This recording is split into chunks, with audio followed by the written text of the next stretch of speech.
ലോകത്തില് ഗാർമെന്റ്സ് ചെയ്യാൻ ഏറ്റവും നല്ല മാർക്കറ്റ് ഏതാന്ന് വെച്ചാൽ ഇന്ത്യ. നമ്മളിപ്പോ കൂടുതൽ ആളുകൾ ഒരു അൺമെൻഷനായിട്ടാണ് കമ്പനി തുടങ്ങുന്നത്. എത്ര പേർക്ക് തൊഴിൽ കൊടുക്കാൻ നിങ്ങളെ സംരംഭത്തിന് സാധിക്കും? ഫെയിലിയർ ഉണ്ടാവുന്നത് കൂടുതലും ഒരു ഫിനാൻസ് പ്ലാനിന്റെ മിസ്റ്റേക്ക് ആണെന്നുള്ളതാണ് ഞാൻ മനസ്സിലാക്കുന്നത്. സ്റ്റാർട്ടപ്പ് ടീമിനോട് എനിക്ക് പറയാനുള്ളത് വരവിനനുസരിച്ച് ചെലവാക്കുക. ചുരുക്കം പറഞ്ഞാൽ വരവും ചെലവും നോക്കി മുന്നോട്ട് പോവാം.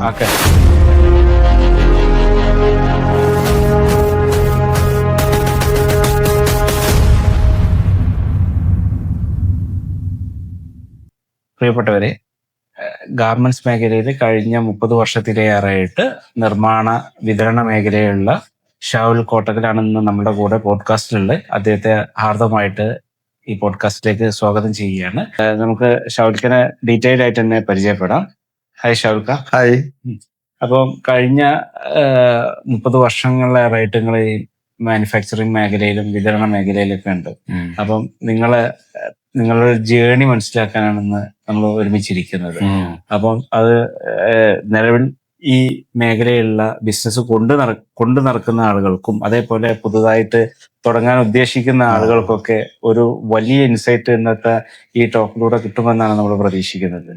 ഓക്കെ, അപ്പൊ നമുക്ക് നേരിട്ട് കാര്യത്തിലേക്ക് കടക്കാം. ഓക്കെ, അപ്പം ഷാവുൽക്ക കോട്ടക്കല് എവിടെയാണ്? ഞാന് മലപ്പുറം ജില്ലയില് കോട്ടക്കല് ആലിഞ്ചോട് എന്ന് പറഞ്ഞ സ്ഥലത്താണ് എന്റെ വീട്. ഓക്കെ, വീട്ടിൽ ആരൊക്കെ ഉണ്ട്? വീട്ടില് 4 കുട്ടികളും വൈഫുണ്ട്. ഞാൻ സ്വന്തമായിട്ടാണ് താമസം. പിന്നെ ഞങ്ങള് മകള് UK-ലാണ്. അവള് ഫാമിലി കഴിഞ്ഞ് ഡോക്ടർ ആയതാണ്. പിന്നെ അത് രണ്ടാമത്തോള് രണ്ടാളി കല്യാണം ചെയ്യുന്നു. ഓരോ കുട്ടികളുണ്ട്.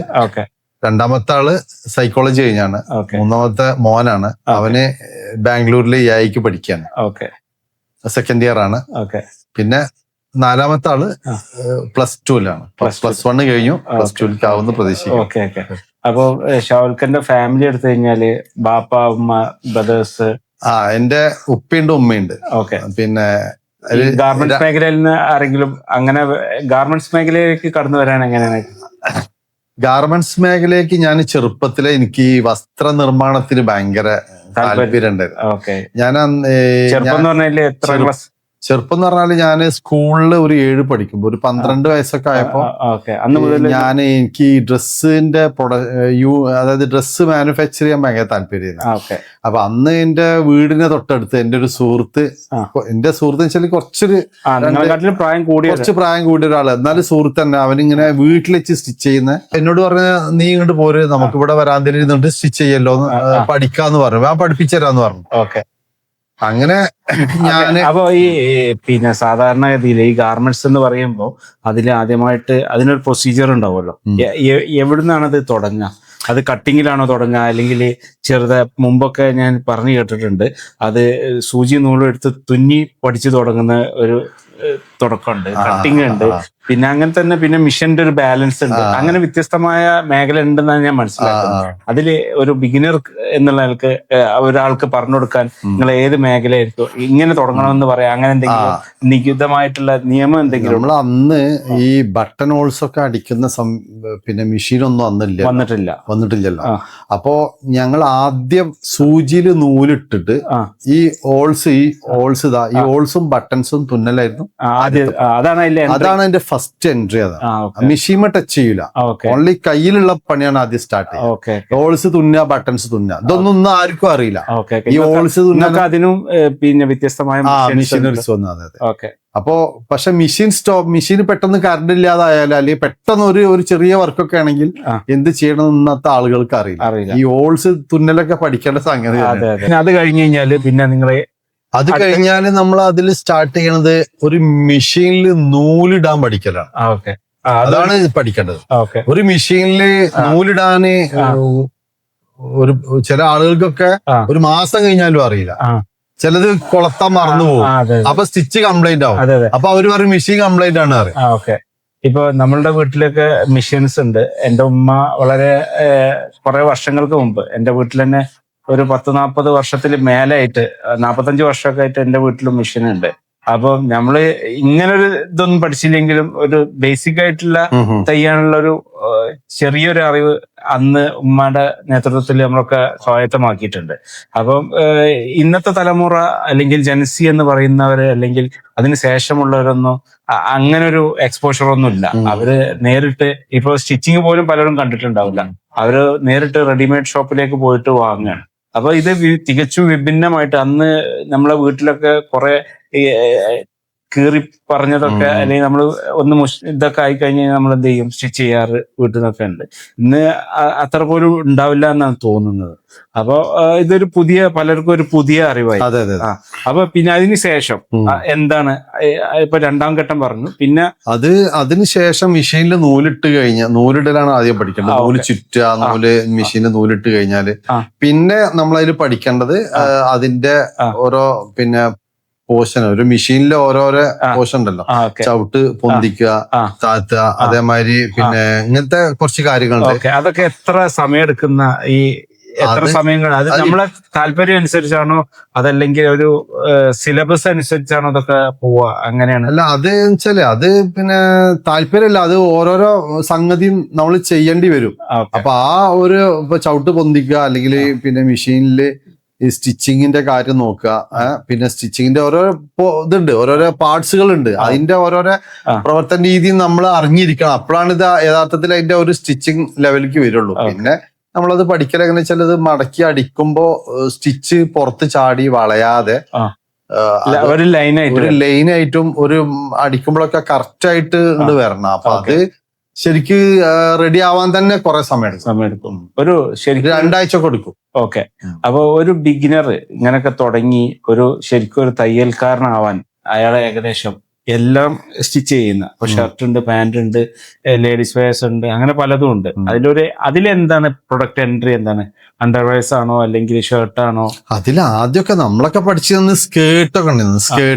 സ്കേർട്ടിന് പൊതുവെ വർക്ക് കുറവാന്ന് തോന്നുന്നു. വർക്ക് കുറവാണ്. സ്കേർട്ട് അടിക്കാൻ എളുപ്പമാണ് അന്ന്. അതേമാതിരി അന്നൊക്കെ ഇങ്ങനത്തെ സിമ്പിൾ ആയിട്ടുള്ള ഇപ്പൊ നമ്മളൊക്കെ യൂണിറ്റ് ഇപ്പൊ ചെയ്യുന്നത് എങ്ങനെ വെച്ചാല് പാർട്സ് ആണ്. അതായത് ഒരു ഡ്രസ്സിന്റെ പല പാർട്സുകളും ഷർട്ടിന്റെ ഒരാള് ഒരു കൈ, ഒരു സ്ലീവ്, ഒരാള് എന്തായിരിക്കും കോളർ അടിക്കും, ലൈൻ സ്റ്റിച്ചിങ് എന്നാണ് അതിന് പറയുക അല്ലെ? ചെയിൻ സ്റ്റിച്ചിങ് അങ്ങനെയാണ് ചെയ്യുന്നത്. പക്ഷെ മിക്ക സ്ഥലത്തും ഓരോരോ പ്രൊഡക്റ്റ് ആയിട്ട് തന്നെ അടിക്കല്, ഓരോരോ പ്രൊഡക്റ്റ് ആയിട്ട് തന്നെയാണ് ഓരോരുത്തര് മിക്കവാറും ഫിനിഷ് ചെയ്യല്. പക്ഷെ അങ്ങനെ ആവുമ്പോ എന്താ പറയാ, അത് ശരിക്കും അവർക്ക് ട്രെയിനിങ് നല്ല നിർബന്ധമാണ്. നല്ലൊരു ട്രെയിനിങ് ഒക്കെ ഈ സ്റ്റാഫുകൾക്ക് ഓരോ പോർഷന്റെ പക്ക ട്രെയിനിങ് കൊടുക്കണം. പിന്നെ ഇപ്പൊ ഓരോ ടെക്നോളജി ഒക്കെ ഉണ്ട്, ഓരോ ഫോൾഡർ ഒക്കെ ഉണ്ട്, ഓരോരോ ഭാഗം അടിക്കാനുള്ള ഫോൾഡർ തന്നെ ഉണ്ട്. അതിട്ട് അടിച്ചു കഴിഞ്ഞാൽ വളയാത്ത രീതിയിലൊക്കെ. അപ്പൊ നമ്മള് അന്ന് അടുത്ത ടെക്നോളജിയുമായി ബന്ധപ്പെട്ടിട്ടാണ്. അന്ന് നിങ്ങൾ വളരെ സിമ്പിൾ ആയിട്ടുള്ള ചവിട്ടുന്ന മെഷീൻ ആയിരിക്കും, ഇന്ന് ഇലക്ട്രിക്കൽ മെഷീൻസ് ആയിരിക്കും ഇന്ന് ഉപയോഗിക്കുന്നത്. അപ്പം അതും ഇന്നത്തെ തമ്മിൽ എന്ത് മാറ്റങ്ങളാണ് നിങ്ങൾ കാണുന്നത്? ഇന്ന് വെച്ചാൽ അത്രയും അപ്ഡേഷൻ അല്ലേ, അതായത് ഭയങ്കര സ്മൂത്തും സിമ്പിളും. മെഷീൻ സിമ്പിൾ ആണ്. ഇപ്പൊ ട്രിമ്മിങ് ഒന്നും ഇല്ല. ട്രിമ്മിങ് എന്ന് പറഞ്ഞാല് നൂല് വെട്ടുന്നേ, നൂല് വെട്ടലൊന്നും ഇപ്പൊ ഇല്ല, ഒക്കെ മെഷീനാണ് ഇപ്പൊ നമ്മൾ ഇങ്ങനെ മുന്നോട്ട് ചവിട്ടുന്നത് ബാക്കിലേക്ക് ചവിട്ടി കഴിഞ്ഞാൽ ട്രിം നൂല് കട്ടി. അങ്ങനത്തെ ഭയങ്കര ഫാസ്റ്റും ഭയങ്കര സ്പീഡുള്ള മെഷീൻസ് ആണ്. ഇപ്പൊ നമുക്കൊരു പണിക്കാരനെ പഠിപ്പിക്കേണ്ട എന്താന്ന് വെച്ചാല് ആ മെഷീൻ എങ്ങനെ ഉപയോഗിക്കാം, മെഷീൻ എങ്ങനെ നമ്മളെ കയ്യിൽ ഒതുക്കണം, അത് മാത്രം പഠിച്ചാൽ മതി. വേറൊന്നും പഠിക്കേണ്ട ആവശ്യമില്ല. എന്നുവെച്ചാല് ബാക്കിയൊക്കെ ഓട്ടോമാറ്റിക് മനസ്സിലാവും. അപ്പോൾ നമ്മള് ലേബേഴ്സിനെ കുറിച്ച് പറഞ്ഞു. അപ്പോൾ നിങ്ങളോട് കൂടെ കഴിഞ്ഞ ഒരുപാട് നാള് വ്യത്യസ്ത മേഖലയിലുള്ള, അതായത് ഗാർമെന്റ്സ് ഇൻഡസ്ട്രിയിൽ വ്യത്യസ്ത നാട്ടിൽ നിന്നുള്ള ആളുകളൊക്കെ നിങ്ങളുടെ കൂടെ ജോലി ചെയ്തിട്ടുണ്ട്. നിങ്ങൾ വിദേശത്തൊക്കെ മാനുഫാക്ചർ ചെയ്തിട്ടുണ്ട് എന്നാണ് ഞാൻ മനസ്സിലാക്കുന്നത്. അപ്പൊ ആ ഒരു ജേണിയെ കുറിച്ച് നിങ്ങളൊന്ന് പറയുകയാണെങ്കിൽ, ലേബേഴ്സിനെ കുറിച്ചും നിങ്ങളുടെ കൂടെ തൊഴിലെടുത്തവരെ കുറിച്ചൊക്കെ. നമ്മള് കൂടെ ഒരുപാട് ആളുകൾക്ക് ഞാൻ ട്രെയിനിങ് കൊടുത്തിട്ടുണ്ട്. നമ്മളെ കൂടെ ആര് വർക്ക് ചെയ്യുകയാണെങ്കിലും അവർക്കൊരു പക്ക ട്രെയിനിങ് നമ്മൾ കൊടുക്കാറുണ്ട്.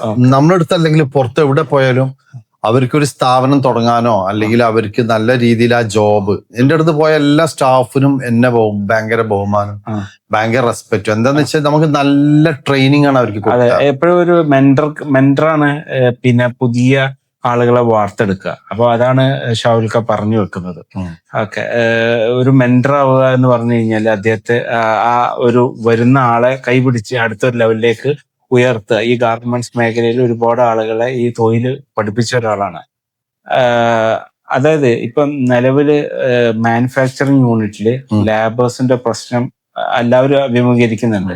വ്യത്യസ്ത മേഖലയിലും ലേബേഴ്സ് അന്യസംസ്ഥാന തൊഴിലാളികളാണ് നമ്മൾക്ക് ഇന്ന് ഉള്ളത്. നമ്മളെ നാട്ടിലുള്ള ആളുകളെക്കാളും കൂടുതൽ അന്യസംസ്ഥാനത്തിൽ നിന്നുള്ള ആളുകളാണുള്ളത്. അപ്പം ഇന്ന് ഒരു ഗാർമെന്റ്സ് ഇൻഡസ്ട്രി നടത്തുന്നവർക്ക് അതൊരു ചലഞ്ചാണ്.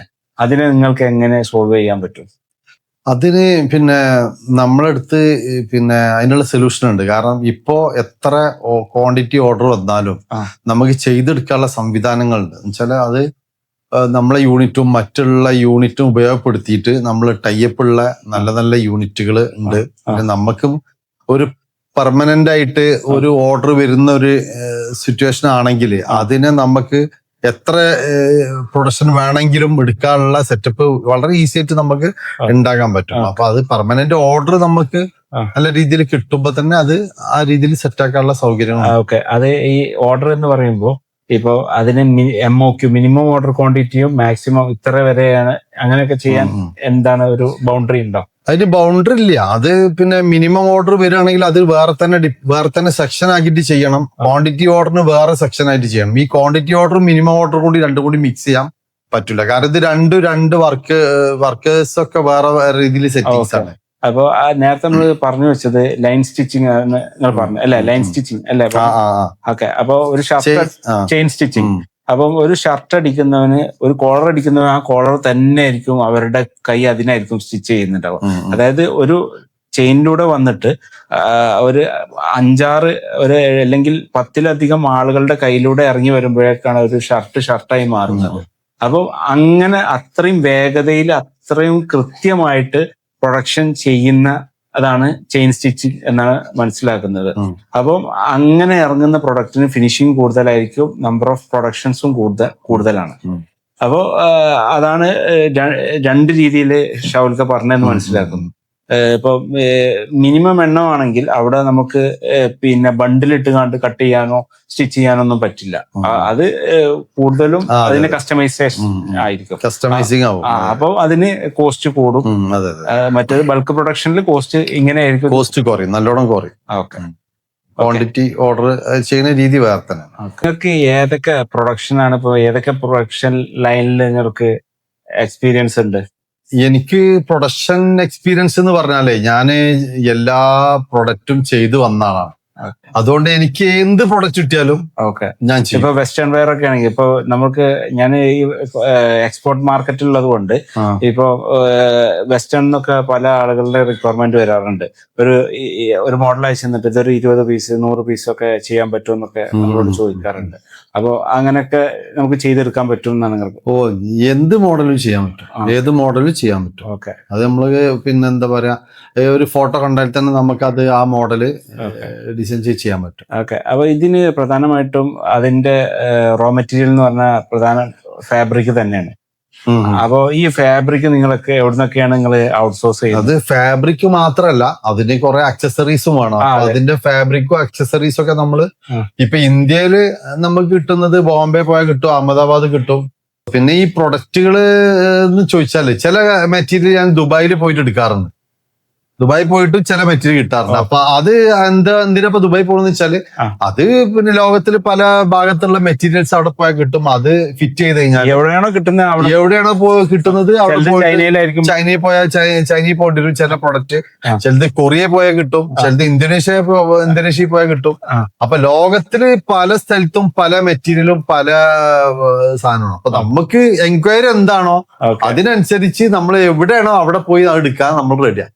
ഇപ്പോ ഓരോ പ്രൊഡക്റ്റ് കാലം മാറുന്നതനുസരിച്ച് നമ്മളുടെ വസ്ത്ര സങ്കല്പങ്ങളൊക്കെ മാറുന്നുണ്ട്. അപ്പൊ ഇപ്പം മാർക്കറ്റില് ഏത് പ്രൊഡക്റ്റിനാണ് ഏറ്റവും കൂടുതൽ ഡിമാൻഡ് ഉള്ളത്?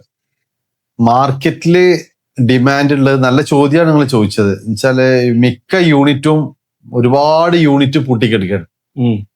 ഒരുപാട് ഗാർമെന്റ്സ് വെച്ചാല് അത് അവർക്ക് നടത്താൻ റേറ്റ് ആണ്. ഗാർമെന്റ്സ് അങ്ങനെ പൂട്ടേണ്ട ആവശ്യമില്ല. നിങ്ങളിപ്പോ ഈ പറഞ്ഞ ചോദ്യം മാർക്കറ്റിൽ എന്ത് പ്രൊഡക്റ്റ് ആണ് ചെലവാകുക എന്നുള്ളത്. മാർക്കറ്റിൽ ആദ്യം ഒരു കമ്പനിക്കും ഇല്ലാത്തതെന്ന് വെച്ചാല് നമ്മളെ മാർക്കറ്റ് റിസർച്ച് ചെയ്യാനോ ജനങ്ങളെ പെയിൻ ഫില്ല് ചെയ്യാൻ ആരും തയ്യാറല്ല. നിങ്ങളും ഞാനൊക്കെ എന്ത് ചെയ്യാന്ന് വെച്ചാല് നമ്മള് മാർക്കറ്റിലേക്ക് ഒരു പ്രൊഡക്റ്റ് ഇറക്കണം. ഇപ്പൊ ഞാൻ തീരുമാനിക്കുക ഷർട്ട് ചെയ്യാം എന്നാണ് തീരുമാനിക്കുക. എന്നിട്ട് കുറച്ച് തുണി പോയി എടുക്കുകയാണ്, എന്നിട്ട് കുറച്ച് ഷർട്ട് അടിക്കുകയാണ്, എന്നിട്ട് ഇത് ഇങ്ങനെ നടക്കുകയാണ്. ഇത് ഷർട്ട് വേണോ വെച്ചാണ്ട് നടക്കുന്ന ഒരവസ്ഥ വരുന്നത്. ശരിക്കും ഇതിന്റെ പ്രൊസീജിയർ ഇങ്ങനെയല്ല. നമ്മളെ ഏറ്റവും ലോകത്തില് ഗാർമെന്റ്സ് ചെയ്യാന് ഏറ്റവും നല്ല മാർക്കറ്റ് ഏതാന്ന് വെച്ചാല് ഇന്ത്യ. 140 കോടി ജനങ്ങൾ. ഇന്ത്യയാണ് ടോപ്പ് മാർക്കറ്റ്. നമ്മൾ അങ്ങോട്ടും ഇങ്ങോട്ടൊന്നും ഓടേണ്ട ആവശ്യമില്ല. അതിന് നിങ്ങൾ പറയുന്ന ഒരു ഉദാഹരണം എന്താ വെച്ച് കഴിഞ്ഞാല് സുഡിയോ, യൂസ്റ്റ, അങ്ങനെ ഇപ്പൊ പുതിയ കുറെ ബ്രാൻഡുകൾ വന്നിട്ടുണ്ട്. അത് നിങ്ങൾ പറയുന്നത് എക്സാക്ട് മാർക്കറ്റ് അവർ മനസ്സിലാക്കുകയും അതിന്റെ ഒരു ബിസിനസ് മോഡൽ ഉണ്ടാക്കുകയും അതിനെ പെട്ടെന്ന് റാപ്പിഡ് മൾട്ടിപ്ലിക്കേഷൻ അത് നടത്തുകയും അവർ ചെയ്യുന്നുണ്ട്. അതുകൊണ്ടാണ് ആ മേഖലയിൽ ഇത്രയും ഫണ്ടിങ്ങും കാര്യങ്ങളൊക്കെ കിട്ടുന്നത്. അപ്പോൾ അവിടേക്ക് പ്രത്യേകിച്ച് മലയാളികളുടെ ഒരു പങ്ക് വളരെ കുറവാണ് എന്നല്ലേ അല്ലേ? അത് തീർച്ചയായിട്ടും. അത് മാർക്കറ്റ് നല്ല ഡിമാൻഡ് മാർക്കറ്റും ബൂം മാർക്കറ്റ്. അപ്പൊ നമുക്ക് തന്നെ ഇവിടെ നോക്കിയാൽ മനസ്സിലാവും. നമ്മളെ മാർക്കറ്റിൽ ഇപ്പോ ഷോപ്പ് ചെന്നാണ്ട് നമ്മളൊരു ഇന്നോവേറ്റീവ് പ്രൊഡക്റ്റ് കൊണ്ട ചെന്ന് കാണിച്ചു കൊടുത്താല് അതിന് ഭയങ്കര ഡിമാൻഡാണ്, ഭയങ്കര റിസൾട്ടാണ് അതിന് വരുന്നത്. അതായത് ഇപ്പൊ നിങ്ങൾക്ക് കാണണമെങ്കിലേ കോഴിക്കോട് മാർക്കറ്റില് തിങ്കളാഴ്ച രാവിലെ ഒരു 10 മണിക്ക് പോയാൽ ലോകത്ത് കാണാത്തൊരു അത്ഭുതം അവിടെ കാണാൻ പറ്റും. എന്താന്ന് വെച്ചാല് പ്രൊഡക്റ്റിന് വേണ്ടി അടിപിടി കൂടുന്നത്, പ്രൊഡക്റ്റിന് വേണ്ടി അടിപിടിയൊക്കെ കൂടുന്നത് നിങ്ങൾക്ക് അവിടെ പോയാൽ കാണാൻ പറ്റും. അപ്പൊ ഞാൻ ചോദിക്കുന്നത്, അങ്ങനെ ഡിമാൻഡ് ഇല്ലാത്തൊരു പ്രൊഡക്റ്റിന് എന്തിനു ജനങ്ങൾ തല്ലുകൂടണം? ഡിമാൻഡുള്ള പ്രൊഡക്റ്റ് ആയിരിക്കും അതാണ് ഇന്നോവേഷൻ കൊടുത്താല് അവിടെ ആളുകള് റെഡിയാണ്. ഓരോ ഷോപ്പിന്റെ ഗ്ലാസ് ഒക്കെ പൊട്ടിച്ചിട്ടും ഒക്കെയാണ്. ഭയങ്കര ഡേഞ്ചർ അവസ്ഥ ഒക്കെ അവിടെ ഉണ്ടായിട്ടുണ്ട്. ഒരാള് ബിൽഡിങ്ങിന്റെ മേലെന്ന് ഉള്ളിൽ കൂടി അടിയിലേക്ക് വീണിട്ടൊക്കെ തിക്കു തിരക്കപ്പെട്ടിട്ട് അടിയിലേക്ക് വീണ് ആള് മരിച്ചിട്ടുണ്ട്. പിന്നെ കോഴിക്കോട് സെഞ്ചുറിന്റെ കാര്യം ഞാൻ പറഞ്ഞത് അപ്പോ ഈ ചെയ്യുന്ന ആൾക്ക് ഒരു ഇന്നോവേഷൻ ചെയ്യാനുള്ള കപ്പാസിറ്റി ഇല്ലാത്ത ഒരാള് ഒരു യൂണിറ്റ് ആയിട്ട് നടന്നിട്ടോ ഒരു പ്രൊഡക്റ്റ് ആയിട്ട് നടന്നിട്ടോ ഒരു വലിയ ബിസിനസ് തുടങ്ങണമെന്നോ ഒന്നൊരു കാര്യമില്ല. അവന്റെ ഉള്ളിൽ ആ ഒരു സാധനമാണ്. അപ്പൊ ഞാൻ പറഞ്ഞോണ്ട് നമ്മളെ പ്രൊഡക്റ്റിന് നമ്മളെ നാട് ഭയങ്കര അനുകൂല ഘടകങ്ങളുണ്ട്. ഓക്കെ. അപ്പോൾ നിങ്ങൾ പറഞ്ഞു വെക്കുന്നത് നമ്മുടെ ബിസിനസ്സിന് 7 ഫങ്ഷൻസ് ഉണ്ട്. അതിലൊന്നാണ് R&D, research and development. Product കാലാനുസൃതമായിട്ട് എന്ത് ചെയ്യണം, മാറ്റങ്ങൾ ഉൾക്കൊള്ള പ്രൊഡക്റ്റുകളായി മാറണം എന്നുള്ളതാണ് നിങ്ങൾ പറഞ്ഞത്. ഞാൻ പറഞ്ഞുകൊണ്ടിരുന്നത്, നമ്മൾ ഈ ഒരു കമ്പനി തുടങ്ങുകയാണെങ്കിൽ, നിങ്ങളിപ്പോ പറഞ്ഞ പോലെ ഒരു കമ്പനി തുടങ്ങുകയാണെങ്കിൽ നമ്മളിപ്പോ കൂടുതൽ ആളുകൾ ഒരു അൺമെൻഷനായിട്ടാണ് കമ്പനി തുടങ്ങുന്നത്. ഇപ്പൊ ഷാഹുൽ ഒരു കമ്പനി തുടങ്ങിയാൽ അതിലെ A to Z പണിക്കാരെ ഷാഹുലാവും. നമ്മൾ അങ്ങനെ തുടങ്ങിയിട്ട് ഒരു കാര്യമില്ല. ഇനിയുള്ള കാലം വെച്ചാല് ഇനിയുള്ള കാലങ്ങൾ എന്ന് വെച്ചാല് നമ്മള് ടീമായിട്ടും നല്ലൊരു ടീമായിട്ട് നല്ല കമ്പനി ആയിട്ട് സ്റ്റാർട്ട് ചെയ്തിട്ട് കാര്യമുള്ളൂ. അതില് നിങ്ങൾ പറഞ്ഞ പോലെ പ്രൊഡക്ഷൻ ഡിപ്പാർട്ട്മെന്റ് തന്നെ വേണം, HR ഡിപ്പാർട്ട്മെന്റ് വേണം, മാർക്കറ്റിംഗ് ഡിപ്പാർട്ട്മെന്റ് വേണം, അതേമാതിരി ഫിനാൻസ് ഡിപ്പാർട്ട്മെന്റ് വേണം, അക്കൗണ്ട്സും ഫിനാൻസും മാനേജ്മെന്റ്, അതായത് നല്ലൊരു ഓപ്പറേഷൻ ടീം വേണം. ഈ ഓപ്പറേഷൻ ടീമിന് നല്ല ഒരു CEO വേണം, ഒരു CEO വേണം. ആ ആൾക്ക് നല്ലൊരു വിഷണറി മാൻ ആയിരിക്കണം. ഈ ടീം വിഷണറി ടീമാണ്. ഇവിടെ ഷാവൽക്ക പറഞ്ഞു വെക്കുന്നത് ഒരു സംരംഭകനാണ് വിഷണറി എന്നുള്ളതാണ്. പിന്നെ അതിനനുസരിച്ച് പ്രവർത്തിക്കാൻ ബിസിനസ്സിൽ 3 തരം ആളുകളാണുള്ളത്. ഒന്ന് ഡ്രീം കാണുന്നത്, അവനാണ് സംരംഭകൻ. പിന്നെ അടുത്തത് അതിനെ വ്യത്യസ്തമായ സ്ട്രാറ്റജി കൊണ്ടുവരുന്നത്, അത് അടുത്തൊരു ടീമാണ്. പിന്നെ ആ സ്ട്രാറ്റജിയെ ഇംപ്ലിമെന്റ് ചെയ്യുന്ന മറ്റൊരു ടീം, ഇങ്ങനെ 3 ടീമുകൾ കൃത്യമായിട്ട് ഉണ്ടാവുമ്പോഴാണ് ഒരു ബിസിനസ് സക്സസ്ഫുൾ ആവുക എന്നുള്ളതാണ് ഷാവുൽക്ക നമ്മളോട് തീർച്ചയായിട്ടും പറഞ്ഞു വെക്കുന്നത്. അതെ അതെ. എനിക്കൊക്കെ ഇനി അങ്ങനത്തെ ഒരു കമ്പനി തുടങ്ങാൻ പറ്റുള്ളൂ, തുടങ്ങി, അല്ലാതെ എനിക്ക് കഴിയില്ല. കാരണം ഞാൻ ഈ 1 man ഷോ ആയിരുന്നു ഒരു ടൈമില്.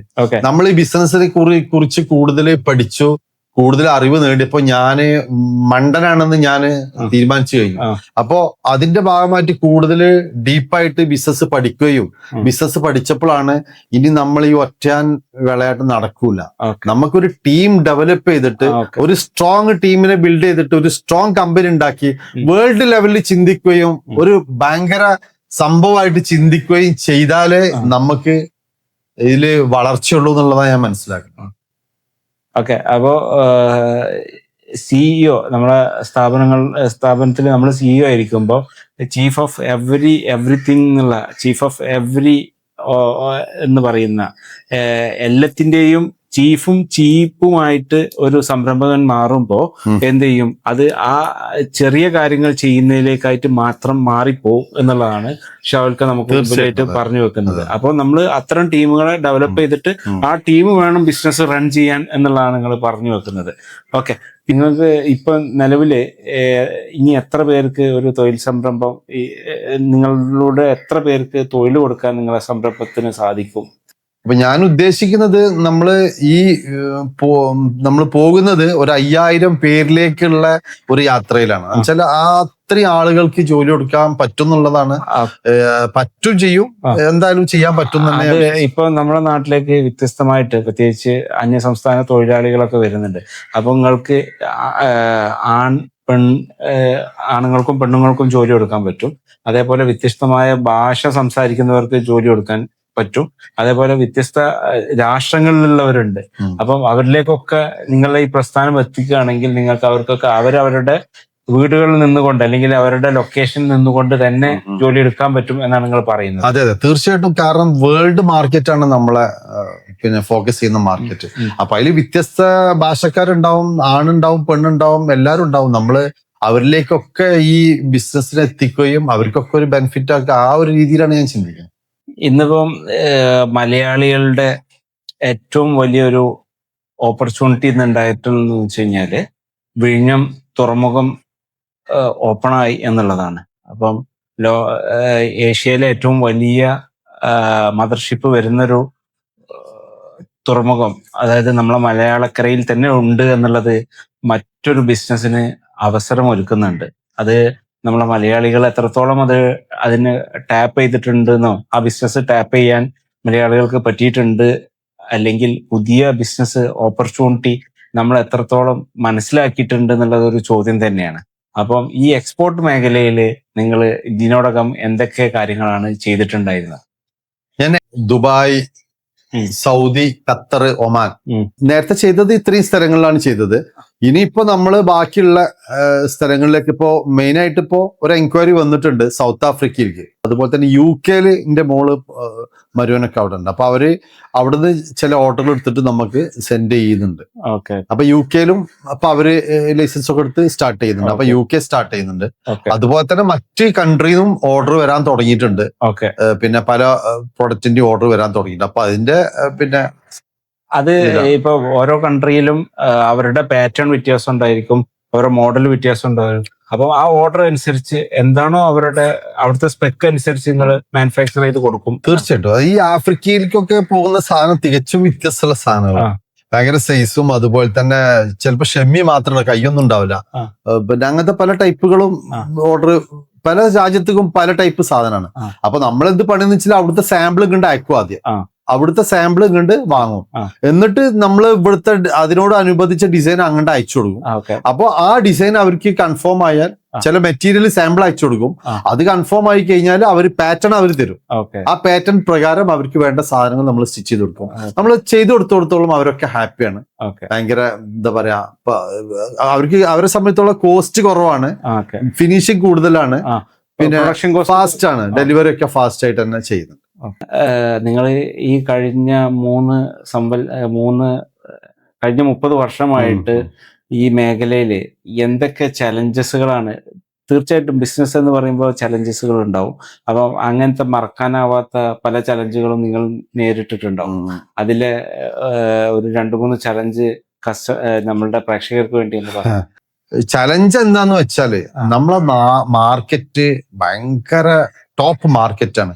ഈ മാർക്കറ്റിൽ കളിക്കണം എന്നുണ്ടെങ്കിലേ കളിക്കാര് വേണം, നല്ല കളിക്കാര് വേണം. ഉദാഹരണത്തിന് ഒരു മെസ്സിന്റെ ടീം, മെസ്സി നല്ല കളിക്കാരനാണല്ലോ. നമുക്ക് വേൾഡില് ഏറ്റവും നല്ല കളിക്കാരൻ പ്ലേയേഴ്സ് അല്ലേ. ഈ മെസ്സിനെ കൊടുത്തിട്ട് നമ്മളൊരു ഗ്രൗണ്ടിൽ ഇട്ടിട്ട് മൂപ്പരെ കൂടെ നമ്മളൊരു ടീമിന് എവിടെയുള്ള ഏറ്റവും നല്ല കളിക്കാരെ കൂടി ഇട്ട് കഴിഞ്ഞാൽ മെസ്സിക്ക് കളിക്കാൻ പറ്റുമോ? ഒരിക്കലും പറ്റൂല. മെസ്സിനെ മനസ്സിലാക്കുന്ന മെസ്സിന്റെ ഓരോ നീക്കങ്ങളും മനസ്സിലാക്കി മെസ്സിന്റെ കൂടെ ആളുണ്ടെങ്കിൽ മെസ്സി ഗോളടിക്കും. ഇതുപോലെ ഞാനും ഈ ഒരു രീതിയിൽ ഒരു ടീമിനെ ബിൽഡ് ചെയ്തുകൊണ്ടിരിക്കുകയാണ്, ബിൽഡ് ചെയ്ത് ഇപ്പൊ മുന്നോട്ട് പോയിക്കൊണ്ടിരിക്കുകയാണ്. അപ്പോ അതുപോലെ കളിക്കുകയാണെങ്കിൽ നമ്മളെ ഇന്ത്യയിൽ തന്നെ ടോപ്പ് രീതിയിലുള്ള ഒരു കളി കളിക്കാൻ നമുക്ക് പറ്റും എന്നുള്ളതാണ്. അപ്പൊ അതിനുള്ള ഒരു യാത്രയിലാണ് ഇപ്പൊ നമ്മൾ പോയിക്കൊണ്ടിരിക്കുന്നത്. അടുത്തത് ഷാവുൽക്കയുടെ യാത്രയില് എന്തെങ്കിലും ഫെയിലിയേഴ്സ് നേരിട്ടിട്ടുണ്ടെങ്കിൽ അതിൽ നിന്ന് എന്ത് പാഠമാണ് നിങ്ങൾ പഠിച്ചിട്ടുള്ളത് എന്നറിയാൻ താല്പര്യമുണ്ട്. ഞാൻ നേരിട്ടിട്ടുള്ളത് എന്ന് വെച്ചാല് നമ്മള് ആര് ബിസിനസ് ചെയ്യുമ്പോഴും നമ്മള് ഫിനാൻസ് വളരെ ഇമ്പോർട്ടന്റ് ഒരു പാർട്ടാണ്. ഒരു ബിസിനസ് ഇറങ്ങുമ്പോ നമ്മളടുത്ത് ഒരു ഉദാഹരണത്തിന് 5 ലക്ഷം രൂപ ഉണ്ടെങ്കിൽ നമ്മൾ ആദ്യം എന്ത് പണിയും? 5 ലക്ഷമായിട്ട് ക്ലോത്ത് എടുക്കും, പിന്നെ ഇങ്ങനെ തെണ്ടിറങ്ങും. അപ്പൊ ഞാൻ പറയണത് നമ്മളൊരു ഫിനാൻസ് പ്ലാന് കറക്റ്റ് ഉണ്ടാക്കണം. അതെങ്ങനെയാന്ന് വെച്ചാല് ഒരു കൺസൾട്ടന്റിനെ കണ്ട് നമുക്കൊരു ഫിനാൻസ് പ്ലാൻ ഉണ്ടാക്കാം, അയാളുടെ അഡ്വൈസ് തേടാം. പോരാ, ബിസിനസ് കളിച്ച എക്സ്പീരിയൻസ് ഉള്ള ആളുകളോടും ഒരു ഇത് എടുക്കാൻ പറ്റും. എന്താ വെച്ചാല് നമ്മളൊരു ഫിനാൻസ് പ്ലാൻ എങ്ങനെ, അതായത് ഷാവുൽക്ക പറഞ്ഞു വെക്കുന്നത് കൺസൾട്ടന്റ് ആയ പോരാ, അതിനെ എക്സിക്യൂട്ട് ചെയ്തിട്ട്, അതായത് ഒരു 10 കോടി കണ്ടവന് 1 കോടിയുടെ ബിസിനസ് ഉണ്ടാക്കാൻ, 10 കോടി ബിസിനസ് നടത്തി വിജയിപ്പിച്ച ഒരാളെ സംബന്ധിച്ചിടത്തോളം 1 കോടി ബിസിനസ് ഉണ്ടാക്കുക എന്നുള്ളത് വളരെ എളുപ്പമാണ് എന്നുള്ളതാണ് ഷാവുൽക്ക പറഞ്ഞത്. അപ്പം അത്തരം ആളുകളിലേക്ക് എത്തുക എന്നുള്ളതും, അങ്ങനെ ആവുമ്പം ഫെയിലിയർ ഉണ്ടാവാനുള്ള സാധ്യത വളരെ കുറയ്ക്കാൻ പറ്റും. സക്സസ് ഫെയിലിയർ ഉണ്ടാവുന്നത് കൂടുതലും ഒരു ഫിനാൻസ് പ്ലാന്റെ മിസ്റ്റേക്ക് ആണെന്നുള്ളതാണ് ഞാൻ മനസ്സിലാക്കണം. നമ്മളെ അടുത്തുള്ള ഫണ്ട് അത് എന്തിനൊക്കെ ഉപയോഗിക്കണം എന്നുള്ളതും എന്തിനൊക്കെ ഉപയോഗിച്ചു എന്നുള്ളതും ആ ഉപയോഗിച്ചതും പിന്നെ ഉപയോഗിക്കാനുള്ളതും തമ്മിലുള്ള ഒരു ഇത് നമ്മള് എല്ലാ മാസവും കണക്ക് നോക്കിക്കൊണ്ട് തന്നെ ചെയ്തു കഴിഞ്ഞാൽ ഫെയിലിയർ കുറയും.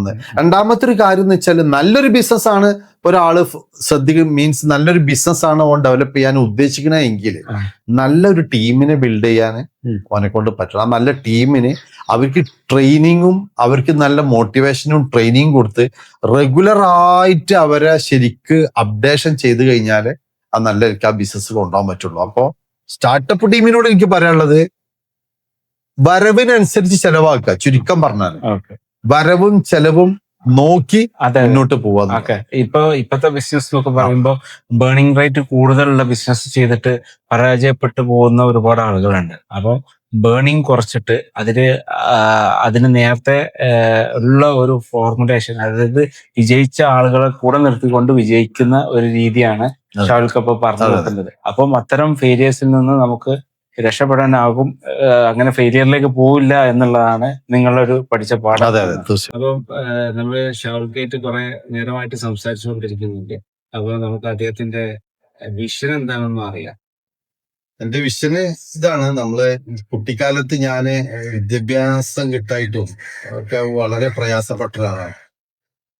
എനിക്ക് വേണ്ട രീതിയിൽ എന്നെ ശ്രദ്ധിക്കാനോ എന്റെ വിദ്യാഭ്യാസത്തിൽ നോക്കാനൊന്നും പ്രത്യേകിച്ച് ആരുണ്ടായിരുന്നില്ല. അപ്പൊ ഞാൻ ഉദ്ദേശിക്കുന്നത് ഒരു 5000 ആളുകൾക്ക് ജോലി കൊടുക്കുക, അതുപോലെ തന്നെ 1000 പേർക്കെങ്കിലും വിദ്യാഭ്യാസത്തിനുള്ള സൗകര്യം നമ്മൾ ചെയ്തു കൊടുക്കുക, നമ്മൾ ഏറ്റെടുക്കുക, നമ്മൾ ഏറ്റെടുത്തിട്ട് അവർക്കുള്ള വിദ്യാഭ്യാസം കൊടുക്കുക. കാരണം വിദ്യാഭ്യാസം ഒരാൾക്ക് കിട്ടിക്കഴിഞ്ഞാൽ അവ ഏത് രീതിയിലും ഡെവലപ്പ് ആവാൻ പറ്റുമല്ലോ. അതുപോലെ തന്നെ നമ്മളൊരു ഫാഷൻ ഇൻസ്റ്റിറ്റ്യൂട്ട് സ്റ്റാർട്ട് ചെയ്യാന്നുള്ളത്, ഇന്ത്യയിലെ ഏറ്റവും വലിയ ഒരു ഫാഷൻ ഇൻസ്റ്റിറ്റ്യൂട്ട് സ്റ്റാർട്ട് ചെയ്യാന്നുള്ളതാണ്. അതെന്താ ഉദ്ദേശിക്കുന്നത് വെച്ചാല് ഈ ഫാഷൻ ഇൻസ്റ്റിറ്റ്യൂട്ട് ഇപ്പൊ ഞാനൊക്കെ ഇത് പഠിച്ചത് തന്നെ വളരെ പ്രയാസപ്പെട്ടിട്ട് സ്വന്തം റിസർച്ചിലൂടെ സ്വന്തമായിട്ട് അത് അത്രയും നിങ്ങളിലുള്ള ഒരു അന്വേഷണ തൃഷ്ണയാണ് അതിന് കണ്ടെത്താനില്ല. ഇന്നത്തെ തലമുറക്ക് ഇല്ലാത്തത് ഇല്ല. ചിലപ്പോ അതായിരിക്കാം. തീർച്ചയായിട്ടും വളരെ കുറഞ്ഞ ശതമാനം ആളുകൾക്ക് അത്തരം ഒരു അന്വേഷണ തൃഷ്ണയൊക്കെ ഉണ്ടാവുള്ളൂ. അത് കണ്ടെത്താനുള്ള ഒരു അത്യുത്സാഹമൊക്കെ ഉണ്ടാവുള്ളൂ. അപ്പൊ ഞാൻ പിന്നെ ഒരു ഇൻസ്റ്റിറ്റ്യൂട്ട് സ്റ്റാർട്ട് ചെയ്യാന്ന് പറഞ്ഞത് ഇപ്പൊ ഇവിടെ പഠിക്കുന്നതിന്റെ അടുത്ത് ഒരുപാട് ആളുകള് ഫാഷൻ ഡിസൈനിങ് കഴിഞ്ഞ ഒരുപാട് കുട്ടികൾ വന്നിട്ടുണ്ട്. പക്ഷെ ഞാൻ അവരെ ടെസ്റ്റ് ചെയ്യുമ്പോൾ ശരിക്കും അവര് മെഷീനിൽ നൂലിടാൻ പോലും ശരിക്ക് പഠിച്ചിട്ട് ഒരു പുതിയ ഒരു മെഷീൻ കാണിച്ചു കൊടുത്ത് അതിൽ മെഷീൻ നൂലിടാൻ പോലും അവർക്ക് അറിയുന്നില്ല. ഒരു ഭാഗം ഒരു ശരിക്കും ഒരു പ്രൊഡക്റ്റ് അടിക്കാൻ പറഞ്ഞാൽ അവർക്ക് അടിക്കാറില്ല. ഞാൻ തുടങ്ങുന്ന ഇൻസ്റ്റിറ്റ്യൂട്ട് എന്ന് പറഞ്ഞാൽ അതൊന്നും ഒരു കുട്ടി ഇറങ്ങിയിട്ടുണ്ടെങ്കിൽ അവർക്കൊരു സ്വന്തമായിട്ടൊരു ബിസിനസ് തുടങ്ങാൻ ഒരു ആവശ്യം വരില്ല. അത്തരത്തിലുള്ള അതിന്റെ ഏറ്റവും സെറ്റ് കാര്യങ്ങള് നമ്മൾ ഡെപ്ത് ആയിട്ട് അവർ സെയിൽസ് ആയിക്കോട്ടെ, അതിന്റെ പിന്നെ മറ്റുള്ള ഡിജിറ്റൽ മാർക്കറ്റിംഗ് ആയാലും അതല്ലെങ്കിൽ പ്രൊഡക്ഷനായിട്ട് ബന്ധപ്പെട്ട എല്ലാ കാര്യങ്ങളും പഠിപ്പിക്കുന്ന ഒരു കമ്പനി, അതായത് ലൈവ് അത് ഒറിജിനൽ ആയിട്ട് ഒരു കുട്ടീനെ ഏറ്റവും സെറ്റ് പഠിച്ച് ഇറങ്ങുന്ന ഒരു കുട്ടീനാക്കി മാറ്റണം എന്നുള്ളത് ഞാൻ കണ്ടിടത്തോളം ഈ ഫാഷൻ ഡിസൈനിങ് കഴിഞ്ഞ കുട്ടികൾക്കൊന്നും ഇങ്ങനത്തെ ഒരു സംഭവം കിട്ടുന്നില്ല. അപ്പൊ അത് അങ്ങനത്തെ ഒരു നല്ലൊരു കുട്ടികളെ വാർത്തെടുക്കുന്ന ഒരു ഇൻസ്റ്റിറ്റ്യൂട്ട് സ്റ്റാർട്ട് ചെയ്യണമെന്ന് എനിക്ക് ഭയങ്കര ആഗ്രഹമുണ്ട്. അതാണ് പിന്നെ ലോക പ്രശസ്തനായിട്ടുള്ള ബില്യണറായിട്ടുള്ള ആലിബാബയുടെ ഫൗണ്ടർ ജാക്മായുടെ ഒരു കോഴ്സുണ്ട്. അത് എന്താ വെച്ച് കഴിഞ്ഞാല് ഒരു വലിയ സിസ്റ്റം, വലിയൊരു കമ്പനിയിൽ പോയാൽ നിങ്ങൾ പഠിക്കുന്നത് വളരെ കുറഞ്ഞ അതിന്റെ സിസ്റ്റം പ്രോസസ് ഒക്കെ ആയിരിക്കും. പക്ഷെ ഇതുപോലെ ഷാർത്ത പറഞ്ഞതുപോലെയുള്ള ഒരു മോട്ടിവേഷനും മറ്റൊക്കെ കിട്ടുന്നത് ചിലപ്പോൾ ഇത്തരം ഒരു ഇടത്തട്ടിലുള്ള സ്ഥാപനമായിരിക്കാം എന്നാണ് എനിക്ക് തോന്നുന്നത്. തീർച്ചയായിട്ടും നമ്മളൊരു എക്സ്പീരിയൻസ് ഉണ്ടല്ലോ പഠിച്ച്, എന്താ പറയാ, നമുക്കൊന്നും അറിവുകള് നമ്മള് സ്വന്തം ചിന്തയിലൂടെ കൊടുന്നിട്ട് അത് തേടിപ്പോയി നടന്നിട്ടാണ് നമ്മൾ അറിവുകൾ സമ്പാദിച്ചത്. ഇന്നത്തെ കുട്ടികൾക്ക് എന്താ പറയാ അത്തരം ഒരു അറിവുകളൊക്കെ കിട്ടാൻ ഭയങ്കര പ്രയാസമാണ്. പക്ഷെ അങ്ങനെ കൊടുക്കുന്ന ഒരു കമ്പനി നമുക്ക് ഉണ്ടാക്കിയെടുക്കുക എന്നുള്ളതാണ് എന്റെ ഒരു ഉദ്ദേശം. ഈ ഗാർമെന്റ്സ് മേഖലയിലുള്ള തുടക്കക്കാർക്ക് എന്തൊക്കെയാണ് ഷാവുൽക്ക നിങ്ങളുടെ ഒരു അഡ്വൈസ് എന്തൊക്കെയാണ്? തുടക്കക്കാരോട് എനിക്ക് പറയാനുള്ളത് എന്താന്ന് വെച്ചാല്, ബിസിനസ്സിന് ഇപ്പൊ ഗാർമെന്റ്സ് മേഖലയെ പറ്റി പറയുകയാണെങ്കിൽ നിങ്ങൾ റിസർച്ച് ചെയ്യണം. എന്ത് പ്രൊഡക്റ്റ് ആണ് മാർക്കറ്റിൽ ആവശ്യമുള്ളത് എന്നുള്ളത് നോക്കണം. ഏത് പ്രൊഡക്റ്റ്, ഏത് സൈസ്, അത് ഏതൊക്കെ നോക്കണം എന്ന് വെച്ചാല് ഏത് പാറ്റേൺ ആണ്, ഏത് എന്താ പറയാ സൈസാണ് നോക്കണം, ഏത് മെറ്റീരിയൽ ആണ് നോക്കണം, ഈ മെറ്റീരിയലിന്റെ തിക്നെസ് എത്ര ഉണ്ട് എന്നുള്ളത് നോക്കണം. പിന്നെ മാർക്കറ്റിൽ ആ പ്രൊഡക്റ്റ് ഡിമാൻഡ് ഉണ്ടോ ഇല്ലേ, ആ കളർ തീം നോക്കണം. കളർ, അതിന്റെ ഡിസൈൻ തീം, അതിന്റെ പ്രിന്റിംഗ് തീം നോക്കണം. ചിലപ്പോ ഇപ്പൊ ഓടുന്നത് വലിയ ഫ്ലവറാ ഓടുന്നത്, ഇതിനു മുമ്പ് ചെറിയ ഫ്ലവർ ഓടിയത്. അപ്പൊ ഈ ഫ്ലവറിന്റെ കളർ വരെ നോക്കിയിട്ട് വേണം. യെസ്, അപ്പൊ അതൊക്കെ നോക്കിയിട്ട് തീരുമാനം എടുക്കുക. അങ്ങനെ തീരുമാനം എടുത്താൽ തന്നെ അതിനെത്ര ഫണ്ട് വേണം എന്നുള്ളത് തീരുമാനിക്കുക. ആ ഫണ്ട് അതിന് മാത്രം ഉപയോഗിക്കുക. വീട്ടിലെ മതില് പൊളിഞ്ഞാടില്ല, ആ ഫണ്ട് ഉപയോഗിക്കാൻ പാടില്ല. വീട്ടിലേക്ക് ആളുകൾക്ക് ഡ്രസ്സ് എടുക്കണമെങ്കിൽ ബിസിനസിന്റെ ഫണ്ട് എടുക്കാൻ പാടില്ല. ബിസിനസിന്റെ ഫണ്ടായിട്ട് തന്നെ കാണണം എന്നാണ് എനിക്ക് ഏറ്റവും കൂടുതൽ ഇതിനെ പറ്റി പറയാനുള്ളത്. കാരണം നമ്മളെ വീട്ടിൽ കൊടുത്തിരിക്കുന്ന ഫണ്ട് നമ്മളതാണെന്ന് നമ്മൾ കരുതി പോകും. അത് നമ്മളതല്ല, അത് ബിസിനസിന്റെ ഫണ്ടാണ്. നമ്മൾക്കൊരു സാലറി ഉണ്ടാവും, ഒരു കമ്മീഷൻ ഉണ്ടാവും, ഇത് മാത്രം എടുക്കാൻ പാടുള്ളൂ. അതിലപ്പുറം അതിൽ കൈയിട്ട് പോയാൽ ആ ബിസിനസ് പരാജയപ്പെടുത്തുന്നതാണ് ഞാൻ മനസ്സിലാക്കിയത്. അപ്പോ ബിസിനസ് നമ്മൾ എടുക്കാനുള്ള ഒന്ന്, നമ്മളെ സാലറി എടുക്കുക. രണ്ട്, ഞാനാണ് ബിസിനസ് തുടങ്ങി, ഞാനും നിങ്ങളോട് ബിസിനസ് തുടങ്ങിയതെങ്കിൽ നിങ്ങൾ മാർക്കറ്റിംഗും ഞാൻ പ്രൊഡക്ഷനും ആണെങ്കിൽ നിങ്ങൾക്ക് അതിൽ കമ്മീഷൻ ഉണ്ടാവും, എനിക്കും ഇതിൽ കമ്മീഷൻ വേണം. ആ കമ്മീഷൻ എടുക്കാം. രണ്ടാമത്തെ രീതി. മൂന്നാമത്തെ രീതി പ്രോഫിറ്റ് ആണ് ഡിവൈഡ് ചെയ്യുന്നത്. ഈ പ്രോഫിറ്റ് ഒരു വർഷത്തിൽ മാത്രം എടുക്കാൻ പാടുള്ളൂ. അതിന്റെ ഉള്ളില് ബിസിനസ്സിന് പ്രോഫിറ്റ് എടുക്കാൻ പാടില്ല. ഇതല്ലാത്ത ഒരു രീതിക്ക് ബിസിനസിന്റെ ഫണ്ട് പോയി കൈയിട്ടാൽ ആ ബിസിനസ് തകരും എന്നുള്ളതാണ് ഞാൻ മനസ്സിലാക്കിയത്. പിന്നെ ഇപ്പോ ലോകത്ത് തന്നെ ഏറ്റവും കൂടുതൽ ആളുകൾ ഇൻവെസ്റ്റ് ചെയ്ത ഒരു സ്ഥലമാണ് മിഡിൽ ഈസ്റ്റ്, അല്ലെങ്കിൽ പ്രത്യേകിച്ച് വിശിഷ്യ പറയുകയാണെങ്കിൽ ദുബായ് എന്നുള്ളത്. അപ്പൊ ദുബായില് നിലവില് മധ്യ പൗരസ്ത്യ ദേശങ്ങളിൽ നടക്കുന്ന യുദ്ധവും അനുബന്ധിച്ചുകൊണ്ടുള്ള ഒരു അനിശ്ചിതത്വം ഉണ്ട്. അപ്പം അവിടെ ആളുകൾക്ക് ഇൻവെസ്റ്റ് ചെയ്യാൻ പറ്റുന്നില്ല, ഉം. മുമ്പത്തേത് പോലെ പറ്റുന്നില്ല. അപ്പോൾ ഇൻവെസ്റ്റ് ചെയ്യാനുള്ള ഒരുപാട് ഓപ്പർച്യൂണിറ്റി അന്വേഷിക്കുന്ന ഒരുപാട് ആളുകളുണ്ട്. മുമ്പ് 195 രാജ്യത്തിലധികമുള്ള ആ, ലോകത്ത് തന്നെയുള്ള ആളുകൾ ഇൻവെസ്റ്റ് ചെയ്തിരുന്നതാണ് ദുബായ്. ഇന്ന് ഈ പിന്നെ ഇറാനിലും മറ്റ് അതേപോലെ ദുബായിലും ഈ സൗദിയിലും UAE-യിലും ഖത്തറിലും കുവൈത്തിലും ഒക്കെ നിരന്തരം യുദ്ധ ഭീഷണി ഉള്ളത് കൊണ്ട് ഇൻവെസ്റ്റ്മെന്റ് അവിടെ നടക്കുന്നില്ല. അപ്പം അത്തരം ആളുകൾ ഇൻവെസ്റ്റ് എന്തായാലും ലോകമുള്ളിടത്തോളം കാലം ഇൻവെസ്റ്റ്മെന്റും അതിന്റെ പ്രോഫിറ്റും ഒക്കെ വീതിക്കപ്പെടും, ഒക്കെ ശരിയാണല്ലോ. അപ്പം അത്തരം ആളുകൾക്ക് എന്തെങ്കിലും അവസരം നിങ്ങളുടെ അടുത്തുണ്ടോ? തീർച്ചയായിട്ടും നമുക്കൊരു സുരക്ഷിതമായ ഒരു നിക്ഷേപം ചെയ്യാൻ പറ്റും. കാരണം അവര് നിക്ഷേപിക്കുന്നതിനനുസരിച്ചുള്ള ഒരു റിട്ടേണും തീർച്ചയായിട്ടും കിട്ടും. കാരണം നമ്മളെ മാർക്കറ്റിൽ ഡിമാൻഡും വളരെ സാധ്യതയുള്ള പ്രൊഡക്റ്റുകളാണ് നമ്മൾ ചെയ്യുന്നത്. അപ്പൊ നമ്മൾ ഇനിയിപ്പോ ചെയ്യാൻ പോകുന്നത് ന്യൂ ബോൺ ഐറ്റംസ് ആണ്. ന്യൂ ബോൺ ഭയങ്കര ഡിമാൻഡാണ് മാർക്കറ്റില്. നല്ല ലേറ്റസ്റ്റ് ന്യൂ ബോൺ എന്ന് വെച്ചാൽ മുമ്പൊക്കെ ഇറക്കുന്ന പോലത്തല്ല, നല്ല വെറൈറ്റി സാധനങ്ങൾ, നല്ല കോട്ടണിൽ ഇറക്കി ഭയങ്കര മൂവിങ്, നല്ല പ്രോഫിറ്റ് ഉണ്ടായി. അപ്പോ അങ്ങനത്തെ പ്രോഫിറ്റ് ഉള്ള പ്രോഡക്റ്റ് മാത്രം ഇറക്കിയിട്ട് ചെയ്യാനാണ് നമ്മളിപ്പോ ഉദ്ദേശിക്കുന്നത്. അങ്ങനെ ആകുമ്പോ ഇൻവെസ്റ്റേഴ്സിന് നല്ല റിട്ടേണും നല്ല ബെനിഫിറ്റും കിട്ടാനുള്ള സാധ്യത ഉണ്ട്, കിട്ടാനുള്ള ഒരുപാട് അവസരങ്ങൾ ഇതിലുണ്ട്. അടുത്തത് നിങ്ങളുടെ ബിസിനസ്സിൽ എന്തൊക്കെ കാര്യങ്ങളാണ് ഇനി ചെയ്യാൻ ഉദ്ദേശിക്കുന്നതായിട്ടുള്ളത്? ബിസിനസ്സിൽ ഇനിയിപ്പോ ഞാൻ ചെയ്യാൻ ഉദ്ദേശിക്കുന്നത് ഒരുപാട് സാധ്യതയാണ്, ഇപ്പൊ ഒരുപാട് അവസരമാണ്.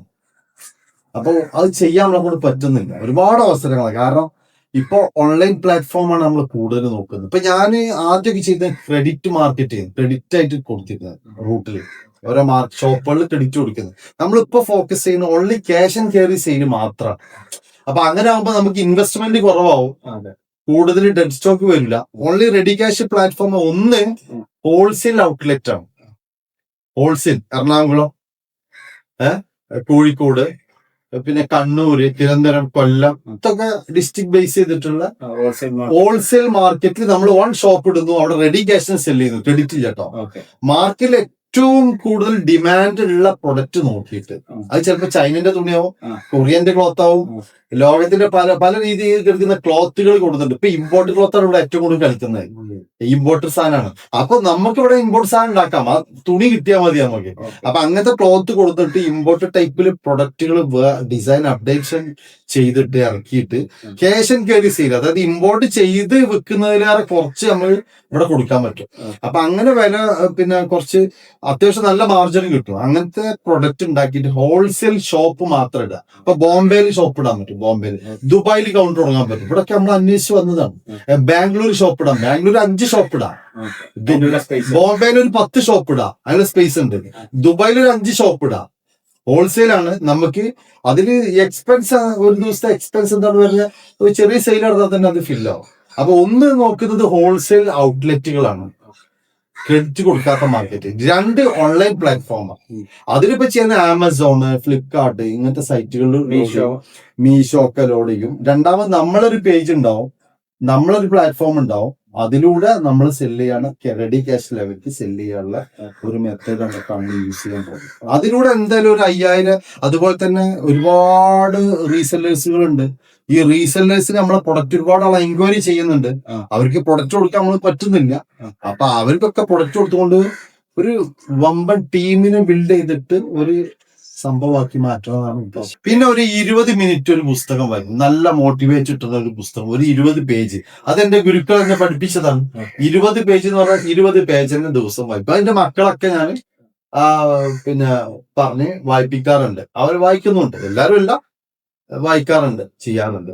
അപ്പോ ഈ ഒരു ചിട്ടയാണ് എന്റെ രീതികള്. പിന്നെ ഭക്ഷണമൊക്കെ നോർമൽ ഫുഡുകള്, കുറേശ്ശെ ഭക്ഷണം കഴിക്കും, രാത്രി ചപ്പാത്തി കഴിക്കും, ഒരു നേരം അരി ഭക്ഷണം കഴിക്കും, പച്ചക്കറി ഉൾപ്പെടുത്തിയിട്ടുള്ള ഭക്ഷണങ്ങള്. കാരണം നമുക്ക് പിന്നെ നല്ല നല്ല നല്ല നല്ല ചിന്തകളും കാര്യങ്ങളൊക്കെ വരണമെന്നുണ്ടെങ്കിൽ ഇത് സോഷ്യൽ മീഡിയ കുറച്ച് ഞാൻ ഉപയോഗിക്കാറുണ്ട്, 20 മിനിറ്റ് ഉപയോഗിക്കാം സോഷ്യൽ മീഡിയ, ഒരു 20 മിനിറ്റ് പുതിയ അപ്ഡേഷനും മറ്റൊക്കെ നോക്കാൻ വേണ്ടിയിട്ടാണ്. അതെ, അതിന് ഉപയോഗിക്കും. ന്യൂസ്, സ്പീഡ് ന്യൂസ് മാത്രം കേൾക്കുള്ളൂ, എല്ലാ ന്യൂസൊന്നും നോക്കാറില്ല. ഇന്നത്തെ ആളുകളോട് എനിക്ക് ഏറ്റവും കൂടുതൽ പറയാനുള്ള വളരെ പ്രധാനപ്പെട്ട ഒരു കാര്യം, നമ്മളെ ജീവിതം ആരോ പറിച്ചു കൊണ്ടു. നമ്മളെ ലൈഫ് സമയം മോഷ്ടിച്ചു മോഷ്ടിച്ചു പോകണം. ആരൊക്കെ മോഷ്ടിച്ചു പോകണം. ഈ ബോധം നമുക്കില്ലെങ്കിൽ നമ്മളെ ലൈഫ് തീർന്നു പോകും. അപ്പൊ നമ്മൾ സമയത്തെ മാക്സിമം ഉപയോഗപ്പെടുത്തുക. അത് നമ്മൾ സ്വയം പ്രിപ്പയർഡ് ആയി അത് ഉപയോഗപ്പെടുത്തുക എന്നുള്ളതാണ് സ്വയം നമ്മൾ മനസ്സിലാക്കുക. എന്റെ സമയം കൊണ്ടുപോകണം, എനിക്ക് ആദ്യം കണ്ട് കൊണ്ടുപോകുന്നില്ല മനസ്സിലാക്കുക. അപ്പോ നമ്മള് കഴിഞ്ഞ കുറെ സമയമായിട്ട് ഷാറുഖ് ഖാനായിട്ട് അദ്ദേഹത്തെ ഡീറ്റെയിൽ ആയിട്ട് പരിചയപ്പെട്ടുകൊണ്ടിരിക്കുകയായിരുന്നു. അപ്പോൾ ഇനിയും കൂടുതൽ ഷാറുഖിന്റെ അടുത്ത് നിന്ന് ചോദിച്ചറിയാനുണ്ട്. അത് പിന്നൊരു അവസരത്തിലേക്ക് മാറ്റാം നമുക്ക്. തീർച്ചയായും. അപ്പം നമുക്ക് വേണ്ടി ഇത്രയും സമയം അനുവദിച്ചു തന്ന ഷാറുഖിനോട് നന്ദി അറിയിക്കുകയാണ്.